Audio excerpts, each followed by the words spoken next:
Every Thursday evening here in the UK, people tune in to BBC One, and we have a show called Question Time, and of course it has a panel of guests, a presenter, and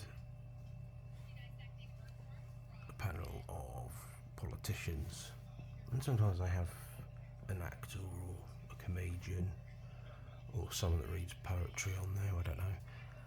And it's always from an area in England, so they'll say, well, like, this week it's coming from Kent, or it's coming from Farnham, or it's coming from Dover.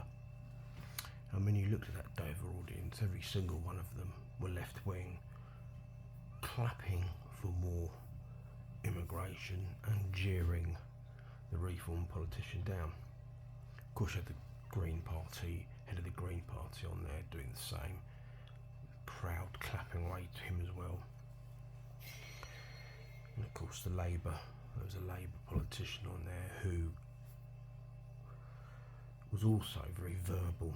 You know, they never give Reform a chance to explain. They just shout, shout, shout. And the presenter's very biased, very lefty biased. You know, shouts all reforms down, and you know, make sure that her voice is heard. You know, another typical lefty. You know, has a fantastic salary and will have a gold-plated pension courtesy of the British person that's forced to pay the TV licence. Otherwise, people go to prison, and that's actually happened. They send people around knocking on a door with a thing like the police, and they show like a badge, and they can actually come into your home if you let them. And if they see you've got a TV, but you're not paying a licence, you'll end up going to court and sometimes prison, jail, or a massive fine. It is like that in this day and age, and it's a socialist station, you know, while pushing people for that. But anyway, the point I wanted to make is, on a lot of the Question Time, Alastair Campbell all seems to be on there. And Alastair Campbell was in Blair's New Labour.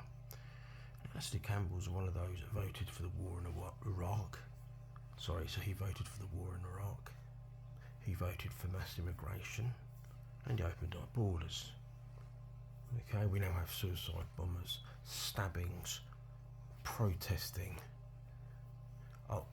terror drills at school, armed guards during Christmas markets, and the BBC concentrating on talking to him and questioning him instead of Reform.